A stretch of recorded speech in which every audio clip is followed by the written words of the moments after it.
हाय सगळ्यांना नमस्कार. तर कोणाकोणाच्या इकडं पाऊस बिऊस आहे का सांगा. चांगले जरा कमेंट करत जावा तर चांगले कमेंट करते ती. आपल्याला वाईट कमेंट करणारी गेली वाटतं कुठं जिंकल्या तिकडं. कसं असेल तसं आहे का नाही. तर आमच्या इकडं पाऊस आता चालूच आहे आता सध्याला. तर तुम्हाला दाखवते मी वाटलंच तर पाऊस सुद्धा खिडकीतनं दाखवते. कसा रपा रपा रपा पाऊस पडतोय. आणि असल्या पावसात दादा गेलाय दुकानला. त्याला चहा प्यायची लय तरफ झाली आता. भुका लागते त्याला. कारण का सवच लागली आम्हाला. सकाळचं काय तर 12-1 वाजता खायचं आणि परत संध्याकाळी चहा प्यायचा. ती तर संध्याकाळी आल्यावर चहा पाणी काही येत नाही त्यांना काय नाही तर निवांत आपलं तिथंच असतो. त्यांना 2 टाईम वाटतं चहा. त्याच्यामुळं सगळं हे. तर काय कसं सांगू आणि काय सांगू ते पण मला काही कळलं नाही आणि काहीच नाही. तर आता वाजवते बघा 4. तर मला सांगावंच माझ्या पण मनात राहीना ना काय नाही. तर ही सकाळ सकाळ ह्या घर मालकाच्या फोन आलता. ज्या खोलीत राहतो का नाही आम्ही ह्या त्या खोलीच्या मालकाला फोन आलता सकाळी. मग त्या शेजाऱ्यांना आलता. शेजाऱ्यांना कोणा परत आमच्याकडे काय नंबर बिंबर काय नव्हतं. या मालकांचा काय नव्हता. आमचाही त्यांच्याकडं पण त्यांचा नव्हता. पण त्यांनी सांगितलं आम्हाला शेजाऱ्यांना की तुम्ही घर मालकाला आताच्या आता अर्जंट फोन करा. मग सकाळी 9 वाजता. त्यावेळेस माझं मी काय ह्यांच्याच राड्यात होती म्हणजे डब्याच्या ह्याच्या त्याच्या. तेव्हा काय मला माहिती नव्हतं. पण सगळं जायच्या टायमाला त्यांचं. बरं त्या मालकाला फोन बिन लावला सांगितलं का व काय झालं. तर ती म्हणली आम्ही खोलीला काय मध्ये ते भाडं तरी बघितलं आणि त्यांच्याकडून आम्ही ॲडव्हान्स घेतलाय. तुम्ही उद्याच्या उद्या खोली खाली करा. आता त्यांना तर बोली केली की आम्ही सोमवारी 10 तारखेला करू म्हणून. तर उद्या 9 तारीख आहे. आज आहे 8 तारीख. पगाराची तर असं आहे. पगार तर झालीच नाही अजून. पगार आता 10 तारखेला होणार होते पण त्यांना आता मध्येच आला रविवारमुळे सगळं पचकाल झालं आहे आता. तर एक दिवस कुठं राहायचं आणि कसं राहायचं त्याचं एक टेन्शन आलं आहे. आणि पगार झाल्याशिवाय तर तिकडं दुसरी खोली बघितलेले. तर त्याला बी डिपॉझिट भरावं लागतंय. 10,000 ते भरा म्हणले आणि 2,000 भाडं आहे. मग असं कुठं नियम असतं का काय माहिती. शहराचं कसं असतंय कसं नाही आपल्याला पण काय माहिती नाही. तर आता काय नियोजन करावं काय नाही ती चालू आहे डोक्यात.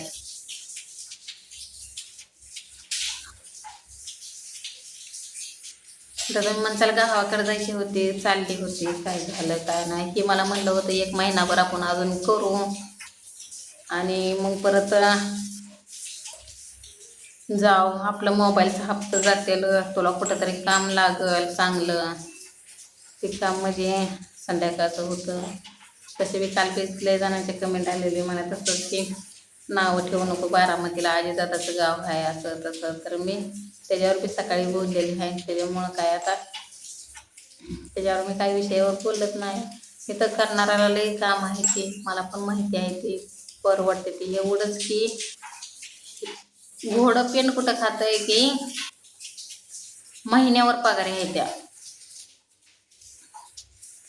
आणि दोघांनी केलं तर माझी असली अडचण ही पोरगं आमचं असलं आधू परत आईबाबाच्या ठेवलं परत तिथं काय झालं त्याला तर सगळे घरची मला बोलणार माझ्या आईवडिलांना बोलणार की आमच्यापाशी आमकं फलानं विस्तानं हे म्हणजे लई लांबपर्यंत विषय जाते ते.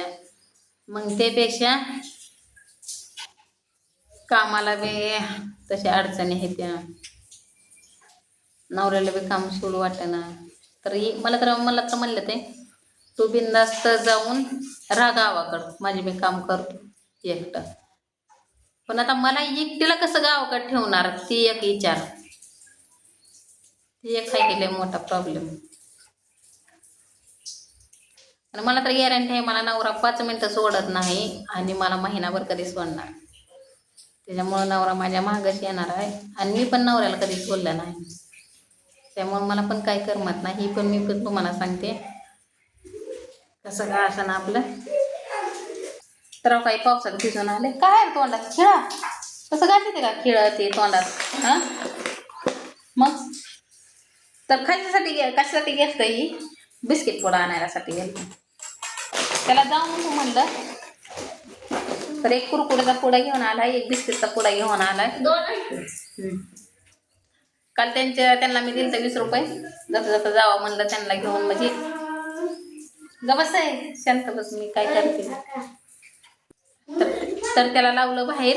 त्याला म्हणलं आपला खेळ बाहेर बाळा, मला 2 मिनिटं त्यांच्या संग बोलू दे म्हणलं, म्हणजे सांगू दे आपली काय अडचण आहे. म्हणजे तुम्ही तर काय मला सहकार्य करणार नाही आणि मी मागणार बी नाही सहकार्य. फक्त जी माझ्या ह्याच्यात होत आहे का नाही ती तुम्हाला फक्त सांगणार आहे की कशा अडचणी येत्या कशा नाही त्या माझ्या कशा नाही ते फक्त बोलली मी तुम्हाला.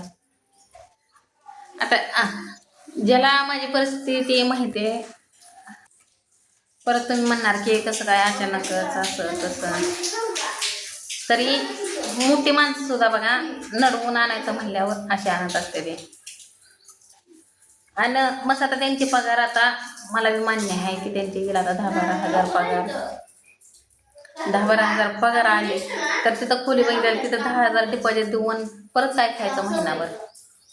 ती सगळी अडचण आहे ना. आणि तुम्ही म्हणताय की हिला निमित्तच पाहिजे गावाकडं ती जायचं आमचं सगळ्यांना असं बोलता. म्हणजे एकच ताई म्हणला म्हणजे तसं हिला फक्त निमित्त पाहिजे. पण जे त्याची परिस्थिती जे त्याला माहिती असते कसं आहे कसे नाही ते. मला कुणी बोललेलाच आहे त्याचा राग येत नाही आणि आला पण नाही ना काय नाही तर बघू. आणि तिकडल्या ताई म्हणजे त्या गावाचं त्या ताईचं मला काही नाव माहिती नाही काय नाही. कारण का त्यांचे मला मी सकाळचा व्हिडिओ सोडला का त्यांचे पहिले मला कमेंट असते जय भीम शुभ सकाळ स्वाती हे असते. तर त्या ताईनं मला आणि त्या ताईचं नाव पण मला माहिती नाही कारण का इंग्रजीत असल्यामुळं. तर ते म्हणते त्या जा तू गावाकड कशी आता रत्ताई गेले त्या का नाही तसं तू पण तिथं काम कर कष्ट कर काहीतरी होईल. आणि काल रत्ताईला पण त्यांची कमेंट इतके तर भारी आली आहे. मला तर रोजच येते म्हणजे कधी मला वाईट कधीच बोलत नाही त्या काही नाही त्या. जसं मी व्हिडिओ चालू केला आहे का नाही ID खुलली का नाही तसं मला त्यांचे कमेंट आहे ते. त्यांनी मला मदतसुद्धा केली की एका दिवाळीला म्हणजे गेल्या वर्षी दिवाळीला म्हणजे आपला पहिल्या IDला काय माहिती ताईचा असं स्वभाव इतका तर भारी आहे का नाही लई मस्त आहे.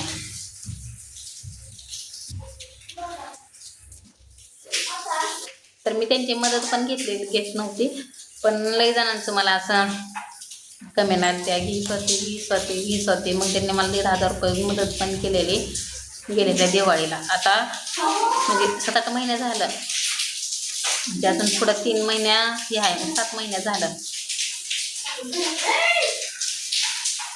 मी कसा बी व्हिडिओ टाकू द्या त्यांची कधीच मला कमेंट वाईट येत नाही कधीच नाही. आणि पहिला शब्द असतो जय भीम. तर अशी अडचण आहे माझी बाकीचं काय सुद्धा नाही बघा. तर आता मी काय करू आणि काय नाही बघू. आता मी भाऊजीला फोन करते. भाऊजीला म्हणते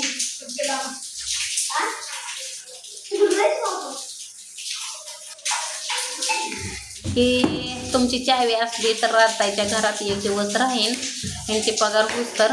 नाहीतर रात्रीचं तर पसारा न्यायचाच वाटतं. रात्री तर मला सकाळी तुम्हाला तर माहीत आहे त्यांचा फोन आलता न्यायचा आहे म्हणते त्या पसारा. मग बघू. पण आता ह्यांची लय म्हणजे लय अडचण आहे. काय कसं सांगावं आणि कसं नाही ते पण मला काय कळलं नाही आणि काहीच नाही. बघू आता द्या तुम्ही साथ. झालं तुमच्या आशीर्वादानंतर चांगलं तर बरंच झालं आणि अडचणी आले तर काय नाही इलाज आहे. आणि मस्त आपल्या इथं बारामतीत जनवत आहे ते मावशी आहे मावस भाव आहे मावस बहीण आहे सगळे म्हणजे अशी नाही कुणी नाही असं नाही सगळे आहे ते पण काहीच कामाचे नाही ते. आणि कारण का मी ज्या वेळेस तिथं बारामतीत आलते का ना त्यावेळेस त्यांना मी फोन केला की मला एखादी चांगली खोली बघ नाहीतर मला चांगलं काम बघ असं तसं. तर मी आज 2 महिने झालं मी इथं बारामतीत आहे पण अजून त्यांचा 1 दिवस सुद्धा मला फोन कोणाचा आला नाही. त्याच्यामुळं वाईट वाटावर पुन्हा सुद्धा नसतं या. आणि साथ देणारा फक्त रातताय मला आहे त्या. तर बघू आता राततायच्या जीवावरच कसं होतंय कसं नाही. तर रातताईनं मला सांगितले सकाळी, पण म्हणलं तुम्हाला सांगावं कसं काय हे ना. सगळ्या गावाने साथ सोडली तर रातताई साथ सोडणार नाही. ही मी काळ्या दगड्यावरली पांढरी रेस तुम्हाला असं सांगते, आज मी गॅरंटी देते. आणि तुम्ही म्हणता की ही तुझे नल्लय म्हणून तू राततायचं नाव घेते, ही तर तुम्हाला जोपर्यंत माझा व्हिडिओ व्हायचं तोपर्यंत तुम्हाला माझ्या तोंडने राततायचंच नाव निघणार. मग काही लोकांना काही म्हणायचं असलं बोलायचं असलं कोणी काय का भुका, मला काही गरज नाही. तरी मी म्हणजे परत मी म्हणताय की की आम्ही चांगले कमेंट करून असं तसं की वाईट माणसांना फक्त तेवढे बोलले मी. तर कोणी सुद्धा मनावर घेऊ नका आणि काय नका. बघू आता रातताई मला मला म्हणजे 100% गॅरंटी आहे रातताई माझी साथ सोडणार नाही त्या ना, काय नाही त्या एवढंच. बघू आता दाखवून सकाळ उद्या आहे का ना कसं नियोजन होतंय कसं नाही ते, काय अडचण येते काय नाही. चला आता बाय.